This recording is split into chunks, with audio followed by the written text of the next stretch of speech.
Sebuah video rekaman diduga awak KRI Nanggala 402 sedang bernyanyi di dalam kapal selam. Video tersebut diunggah oleh vokalis Endang Sukanti di Instagram pribadinya Sabtu 24 April 2021 lalu. Dalam video tersebut tampak para awak kapal selam yang mengenakan seragam serba hitam, lengkap dengan baret duduk berkumpul di dalam kapal selam. Salah seorang awak kapal tampak terampil memainkan gitar akustik, kemudian diikuti nyanyian lagu Sampai Jumpa yang dinyanyikan Endang Sukanti.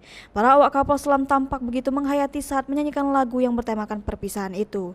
Pada bagian bawah kanan video, tertulis watermark KRI Nanggala 402 yang diduga menandakan video tersebut diambil di KRI Nanggala 402. Erik yang mengunggah video tersebut tak banyak menuliskan kata-kata. Ia hanya menambahkan emoji menangis sembari memanjatkan doa untuk para awak kapal. Video tersebut kemudian beredar luas di media sosial hingga viral dan menjadi sorotan publik.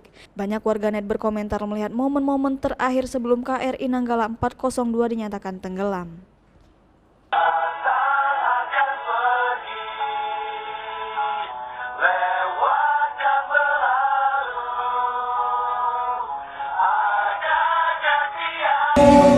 Ku